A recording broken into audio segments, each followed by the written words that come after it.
Oh, hey. Hey. How you doing?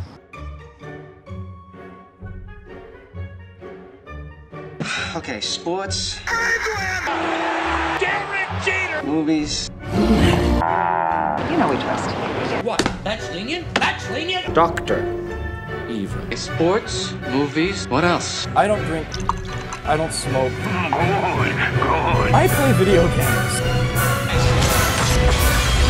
Beat him to a pulp. What's up, sweat hog? Atlantic Monthly, June 12th, 2011. Some of it's a lot of fun. David Bratter promised me that if I was his friend, he would help me advance socially and in wealth and power. I'm still waiting. So it's October, late October, which means there are 9 short weeks until Christmas. And I mention that because I know you all came here anxious, but I like to push people right over the line into panic before I speak. I find it makes them more receptive to whatever it is I'm going to say. Yeah, so Christmas is coming. The displays are already out in the stores.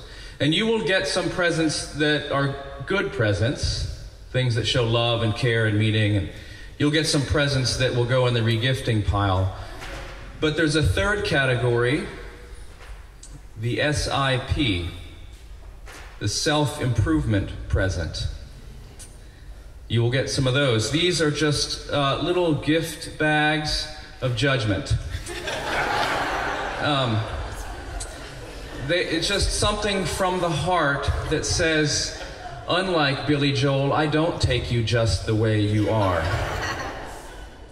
I see many areas for improvement in your life, and this gift will help you with just one of them. You know, the classic SIP is the gym membership. A more modern version of that was just seen on last week's tearjerker episode of Parenthood, where Zeke Braverman's children gave him a Fitbit. If you've got a Fitbit on right now, or some variant, raise your wrist, show us your shame. Yeah, there it is. Yeah, so the Fitbit is a device you wear on your wrist. You never take it off. Big Brother is always with you. And the Fitbit, or other variations of it, track every step you take, every move you make. It's like Sting, right there on your wrist. And it tracks your steps, your calories, your sleep patterns, all that. So you can know, in case you weren't aware, it removes all the denial about how sedentary and horrible you really are. You know, twiddling your foot while you watch TV does not burn nearly the number of calories that you thought it did. Restless leg syndrome is not a key to weight loss. Other examples include a subscription to a magazine that someone in your life thinks you should read. They want to correct your deeply misguided political beliefs, or they just think you're not well-rounded enough. You know, Us Weekly has got to go, and the antidote will be The Economist. So the other, you know, sometimes you'll have a well-meaning person buy you clothing as just a gentle hint that nobody wears cargo shorts anymore, and the 90s are over. You're just embarrassing yourself. I know a guy who was all about black jeans. He favored black jeans and not the skinny ones. Black jeans and shirts that were emblazoned with wildlife. Met a wonderful girl, and he then found himself the recipient of many SIPs, and now he's sort of Mr. Banana Republic. See, so we have these, sometimes you'll see these situations. So I want to give you fair warning that 9 weeks from now you may receive an SIP. So I'm encouraging you to begin the daily self-affirmations, because you need to have as little self-loathing as possible. So you don't go into a complete tailspin and do something you really regret on New Year's Eve. So just every day tell yourself you're good enough, you're smart enough, and you accept yourself just the way you are. It's time for algebra. There's a bell. People that are listening to the recording of this, there was a school bell ringing in the background. I want you to feel included as well. The SIP is a symptom of that basic human desire to control. Control every person in your life, control every situation in your life, control yourself. You've probably bought yourself some SIPs. If you have a job, whether you're a boss or an employee, wherever you are on that org chart, you are very well aware of the attempts to control. You feel controlled. If you are a supervisor, I guarantee you there is currently, right now, as we speak, as we live and breathe, there is a person on your team who you are trying to control and whose performance is not acceptable. And you've tried the tough boss, you've tried the nice boss, you've tried the laissez-faire, you've prayed on your knees. You're trying to control this person. By the way, it's not working. Families are the worst with this, right? The classic thing is when one person in the family comes to you and says, you know what, your sister is just not making good choices. Could you talk to her and maybe see if you could, she has such a good relationship with you. You understand her, maybe you can get through to her. I come from a large Mexican family, and we invented this. It's what we do all the time. We eat and we try to fix people, but we do it by going around them. And actually, we're so, every time white people use this, we get royalties, actually. We patented it a long time ago. So, and we're 6 Sigma black belts in triangulation. And this is all based on control. If you're a parent, you are by definition, on some level, trying to control your children. Now, some of that's good. I mean, you don't want them running in the street, but there's other things where you need them to look or be a certain way that's more about you than them, and you try to control their actions. We live in a world of control. It's our default setting. It's what we breathe in the morning, and it's what we swim in all day long. And let's just look at some of the characteristics. The world of control is a world of manipulation. It's a world of using emotional triggers, guilt, all kinds of things to get people, without directly saying it, but getting them to do or be what you want them to do or be. We do this through guilt trips. We do this through subtle glances. We do this through elbows in the ribs. We do this through self-improvement presence. We're trying to get people to be who we want them to be through manipulation. It's a world of logic or cause and effect. If you follow action A, if you follow this course of activity, if you do these steps or follow this formula, you will get what you want. These policies, these actions, these behaviors, you'll get the desired result. This is what we see every election cycle. Get the right person in, get the right law passed, and the world will be a better place. We'll get what we want. You can't do that unless you believe that you're in control. But if you believe that you're in control, then you can say, you just get me and I'll fix it. Or just get this policy and it'll make everything right. The world of control is also one characterized, I would say it's a world of just desserts. Not just dessert, like the end of the buffet at the Golden Corral, and I'm down with just dessert. I mean, thank you, David Zoll, for a polite laugh in the front there. You need to go to Golden Corral more, apparently.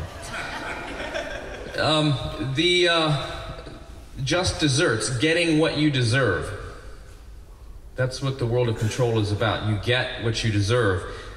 If things go poorly for you, it's because you made a bad decision. You chose the wrong path in the Choose Your Own Adventure book of life. You didn't engage in the right policies. You didn't elect the right person. You didn't make the right choices. You didn't do the right behaviors. And alternatively, if things go well, it's because you made all the right choices along the way. Just desserts. You get what you deserve.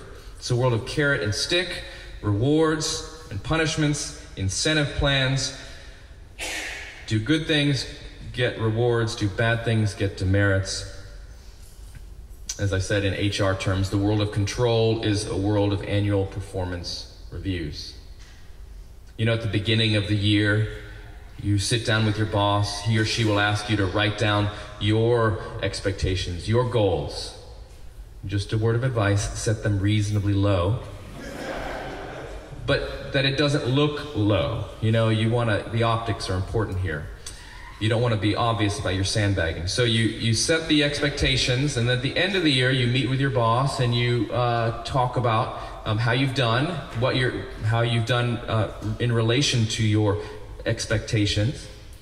And there's 3 categories on these little things. You can circle one, you do your own, then your boss does the other, and it's all a farce. But because you just do whatever you want to do anyways.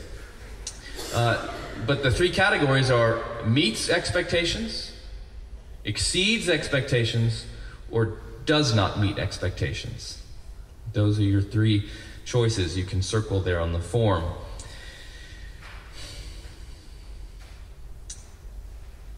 Who or what are you trying to control? What are your expectations for yourself or people in your life? Because there's something or someone or someones, right? The world of control is our home planet, like Krypton is for Superman. We know it well. We are from there. We're all trying to get some situation to work out the way we want. We're all trying to get some person to change to be the way we want. We're all trying to get ourselves to come out the way we want. It's been this way for a very, very long time. All the way back to almost the beginning. That beginning was described in a 2005 song by the Hold Steady. This band has a song called The Cattle and the Creeping Things, which is a quote from Genesis, and they describe how we went into the world of control. And they put it like this: the dude blamed the chick blamed the snake. I heard they were naked when they got busted, and it's not been the same since. It's a reference to Genesis 3 and the forbidden fruit, and it really hasn't been the same since. And you remember why they got busted? Do you remember what the snake said? If you eat this fruit, you will be in control. You will be like God, is what the snake said. And ever since then, we've labored under the delusion that we are in control. I mean, after that, immediately, Adam and Eve, they thought they were still in control. They tried to fix the situation. Maybe if we hide and use fig leaves, God won't know. This is the delusional thinking of people who believe that they're in control. So it's an old, old world, this world of control. Mockingbird believes that Jesus Christ has something to say to us people here, down here on the world of control. Jesus knows a lot about the world of control. It was his home address for a little while. He never bought, but he rented for a few years in Israel. He kind of came and camped out here among us. And he knew it well. He'd been watching it for some time. And he spent a lot of time with people who thought they were in control and who lived in the world of control and thought that that's how everything should be. One of my favorite stories that describes Jesus coming head on and colliding with this world of control is in the 9th chapter of John's Gospel. John chapter 9. Jesus and his disciples, we find them in Jerusalem, walking around. They are in the older part of Jerusalem, at the bottom of a hill, and there's a pool there. You could get on a plane and go there today if you wanted. They found the pool of Siloam. It's a spring-fed pool. It was one that, because it was spring-fed and the water was fresh, you could use it for ritual cleansing. Big rectangular pool. And Jesus is there with his disciples, and they notice a man there who, the text says, was blind from birth. Verses 1 and 2, as Jesus walked along, he saw a man blind from birth. His disciples asked him, "Rabbi, who sinned, this man or his parents, that he was born blind?" Classic world of control type question. Because see, if something bad has happened to someone, it's because they did something bad. In the world of control, God gives out commendations for good behavior, demerits for bad, and so somebody's done something bad that this man's blind. In other words, the world of control is the world of Fraulein Maria, who becomes Maria von Trapp. Are you with me, people? The Sound of Music. I've just touched a very deep place for some of you. You know when everything's going really great for her there in Salzburg and she's dancing in the gazebo, it gets all soft and hazy, which is what old movies do when people fall in love. And there she is staring into Christopher Plummer's eyes. And she says, "Somewhere in my youth or childhood, I must have done something good." It's the world of control. Something I did made me deserve the good stuff I'm getting. But of course, the converse of that is if something bad happens, it's because you were naughty. And that's the world of control. So that's where the disciples are when they say, "Who sinned?" When they see this blind man. Who sinned? It is inconceivable to them. You keep using that word. I do not think it means what you think it means. It is inconceivable to them that someone didn't sin. Someone did. And their question is a little bit odd, right? They say, "Who sinned, this man or his parents?" He was born blind. What did he do in utero that was so bad? Well, maybe it was a preemptive strike, but probably more likely his parents were the real naughty folks here.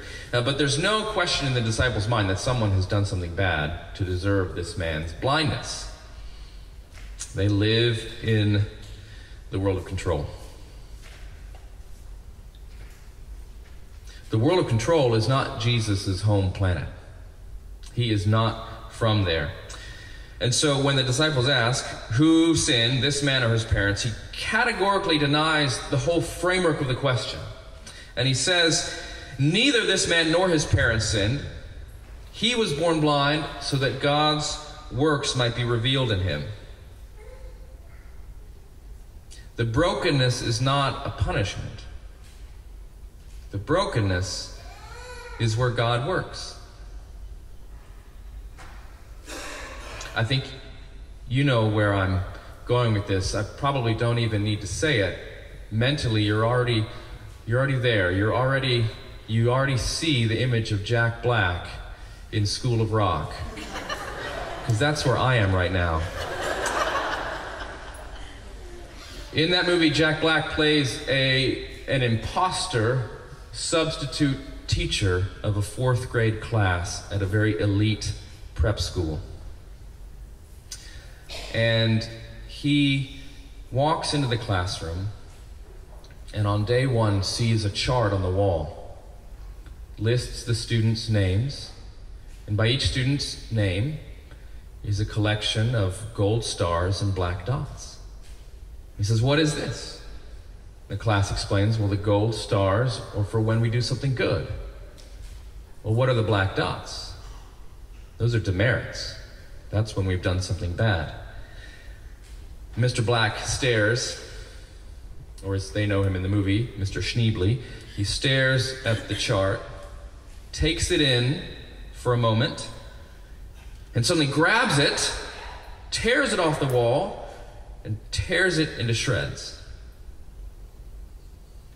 And he says, paraphrasing John 9, "As long as I'm here, there will be no grades, no gold stars, and no demerits. We're going to have recess all the time."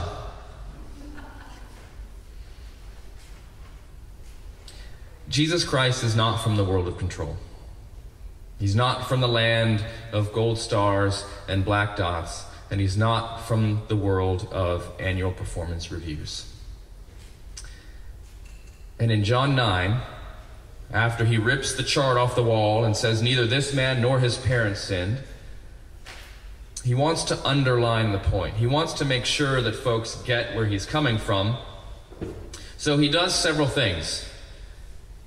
And beginning in verse 6, we read, after saying this, Jesus spit on the ground, made some mud with the saliva, put it on the man's eyes. Go, he told him, wash in the pool of Siloam. So the man went and washed and came home seeing. What's the big deal? He healed a guy. That's what Jesus does. Well, if you read ahead to verse 14, because a lot of controversy erupts after this healing. And the reason is that the healing was done on the Sabbath.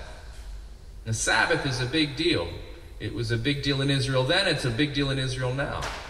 Every elevator in Israel has a Sabbath button. It says Sabbath. You push the Sabbath button, and it puts the elevator in a mode so that it will go to the top floor, stop on every floor on the way down, and then open for the next people to get on. So no one has to push a button when they get on the elevator. Because you can't do work on the Sabbath. It's a really big deal. And it was a big deal in Jesus' day, and you weren't allowed to do any work, and that included healing. And so Jesus' actions are very intentional, and he's trying to make a clear point. Because he could have healed the guy any way he wanted. He could have kind of Jedi mind tricked the guy. These are not the droids you're looking for. C, right? He could have just done that. But he didn't even need to do that much, not even the finger wave. He could have just thought it. He could have bewitched it, just wiggled his nose. Or just used the mental telepathy, just let this man see. But he didn't.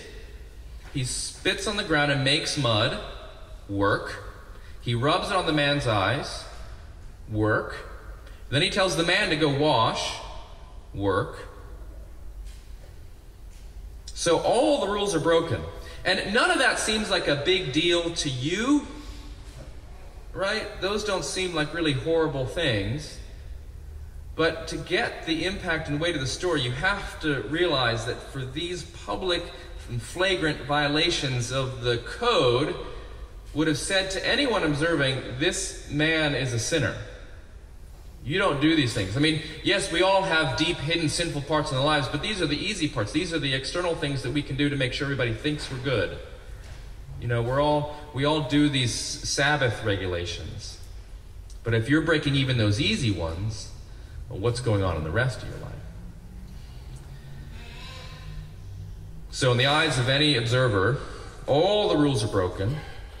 All the performance does not meet expectations. And yet, the man's eyes are opened. The people in the story, who, if you read on, there's people that then get all upset about it. The people who represent the world of control, the Pharisees, which before you get all negative on them, remember we're all the Pharisees. They freak out. They cannot handle what Jesus has done.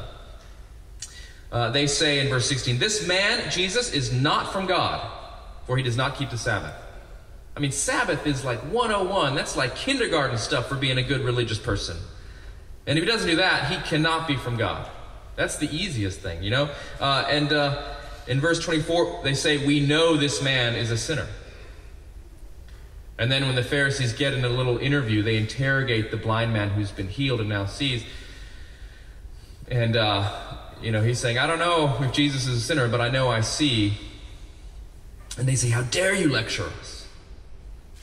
I mean, they completely lose it. They are freaking out here. They have no time for something and for someone like Jesus. Why do they freak out? Because in one fell swoop, Jesus has completely dismantled the world of control. He has depressed the plunger on the TNT and blown it up. Because how can someone who breaks rules so publicly and flagrantly, and who tells other people to break rules, how can he get rewarded by God? How can he then do a miracle? How can this guy then see? None of that makes sense. If people who don't deserve good stuff, like this blind man, who obviously somebody sinned, probably his parents, if he gets good stuff, that messes up the whole incentive system that I've spent my life under. I mean, people will just do whatever they want. To quote Dr. Venkman, dogs and cats living together, mass hysteria.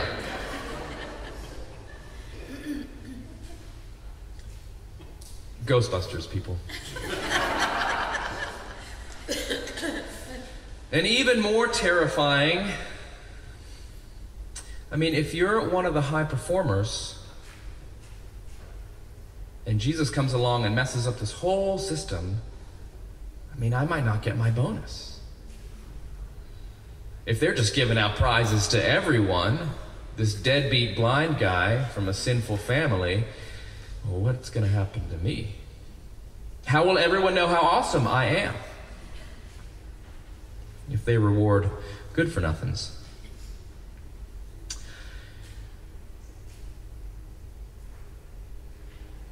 Jesus freaks everyone out because he is demolishing the world of control, and to step out of the world of control feels very, very risky.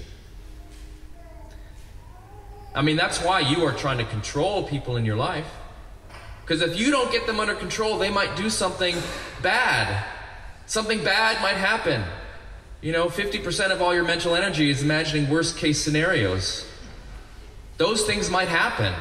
And it's up to you to stop them, right? The world of control is very ultimately narcissistic, right? We believe we have more power than we have to change things that we can't change. But it's comforting to think that we can.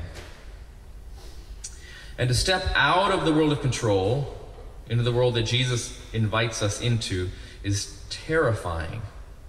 And it also offends us, right? I mean, when someone wrongs you, you want to hold on to it. You want to punish them. You want them to get what they deserve from you and everybody else. You don't want to see them advance. You don't want to see them succeed. You want to see them fall hard.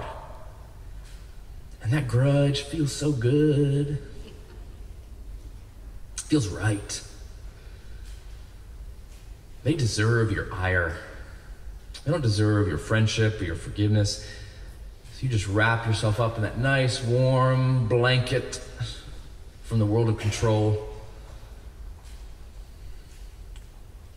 Forgiveness, it's scary. That's risky. Because what if they hurt you again? What if that means they never understand the full extent of what they've done? What if they treat you like a doormat? I mean, they get away with it. That's how it feels. That feels very risky. But here's the thing.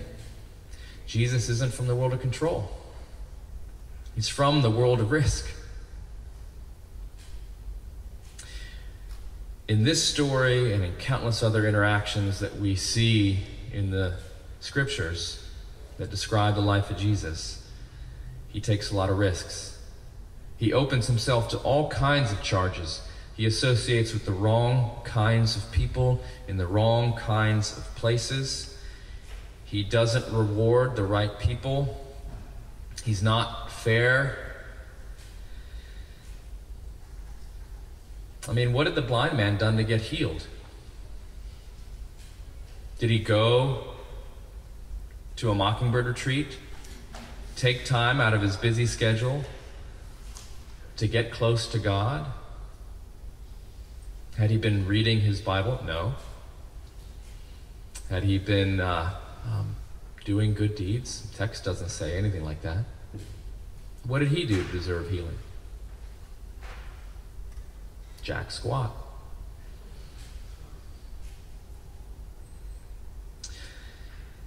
So Jesus is giving away the store for free. He's playing fast and loose with God's reputation. And Jesus is taking another risk here too, because how can he be sure that this blind man, having received this incredible gift, how can he be sure that the blind man will really appreciate it? How can he be sure that the blind will really now, from here on out, work for good and not for evil? How can he make sure that now that he can see, he will only watch documentaries and period dramas on PBS and never ever watch The Bachelor or Game of Thrones? Right? How can Jesus be sure? I mean, since he's already given him the sight, didn't make him sign any contract, waive any rights to use his eyes however he pleases, he just gives him the gift.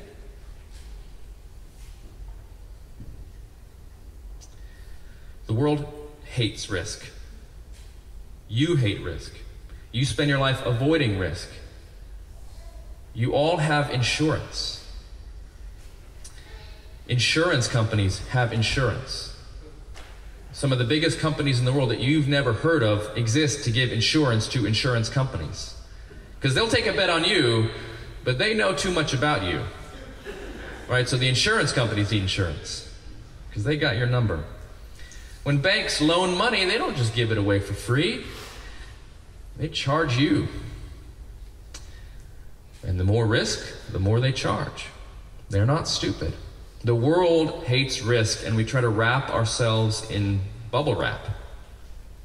That's the world of control. We hedge, we hedge, we hedge. We are risk averse, to use the language of economists. We play it safe, we stay inside the lines, no one gets hurt. But God takes a risk with us. As we see the way Jesus interacts with these people, he's got no insurance. He doesn't wag his finger at the man who now sees. Now don't do anything naughty. He doesn't hike up the interest rates, he just lets us off the hook. Welcomes us to the party and offers healing to people who haven't done anything to earn it or deserve it. They didn't even ask for it.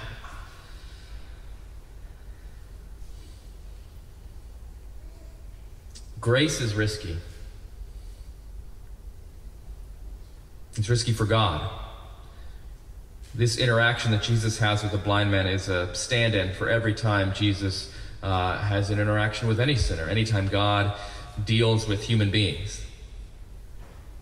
He's got to get close to the sinners and the deadbeats. He's even got to get close to you. You're beautiful people. You don't look like sinners.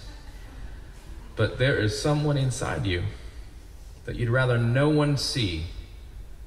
And so Jesus has to peel back the layers and get close to that. Jesus has to be seen in public with notorious sinners. He's got to risk egg on his face when the people he has saved and forgiven and freed fall on their faces. Grace is risky for God. And grace is risky for us. You know, we have to be honest. If we want to get the medicine to the place of hurt, we have to tell the doctor the symptoms and how we got them.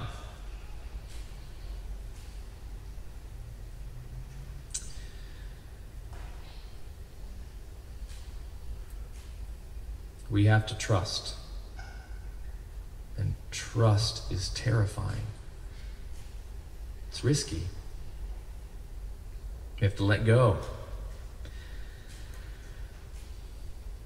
And grace is risky too, because if God forgives us, that means he might forgive other people. That feels risky. If I get involved in this grace business, then I have to extend it to other people, and I'd rather not. Leaving the world of control feels like taking a big old leap and jumping with all your weight onto thin ice.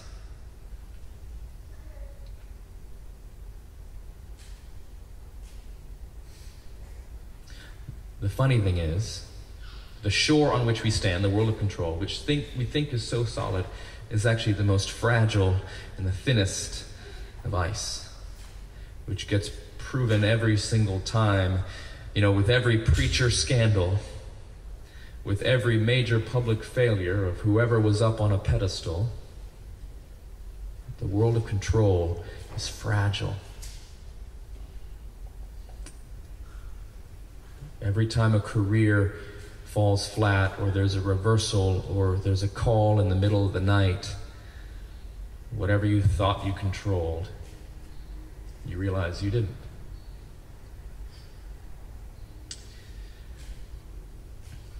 And it turns out that the thin ice of grace is the solid rock on which we stand.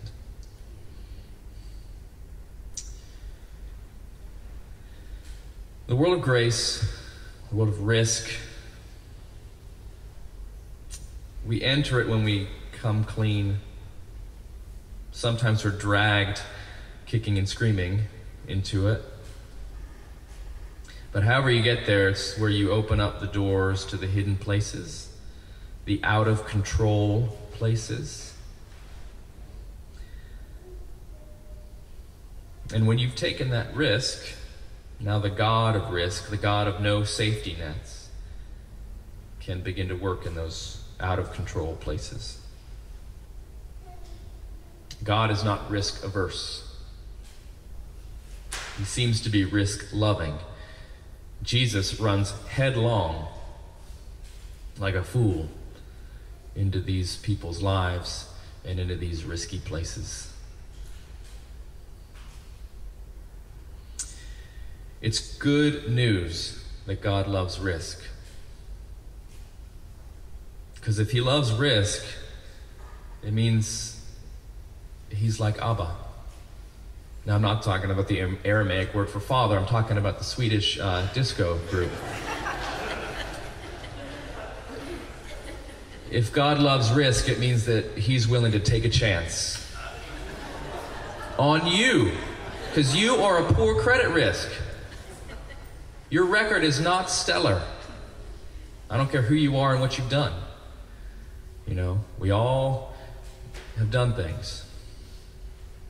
The spring break of life, or whatever it is. That one time in Myrtle Beach.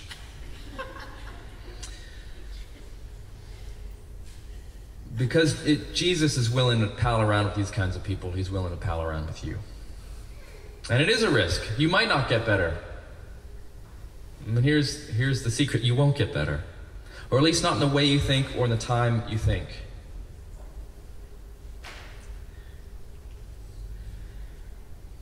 But Jesus is one step ahead of you, this risk-loving God. See, his plan all along for us risky folks, his plan was to go to the cross. I love St. Thomas Church. I've spent a lot of time in this place. My kids went to school here when we lived here. The last time I spoke where I now stand, it was to a nave full of children. So that's why I'm really good at speaking to immature people. It was a morning chapel service here at St. Thomas. But the thing I love about this place, the simplicity of this church, there's no Baroque nothing here. But the cross is so central.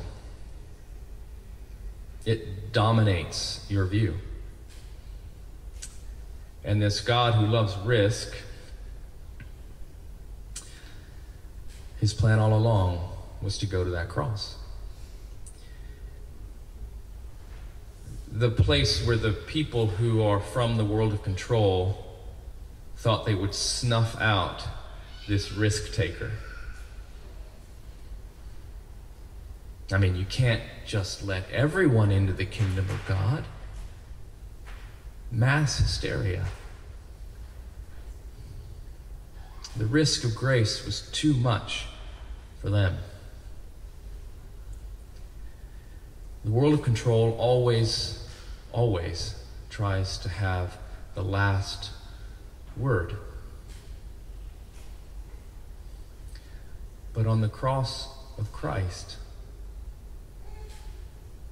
God has the last laugh. Thank you.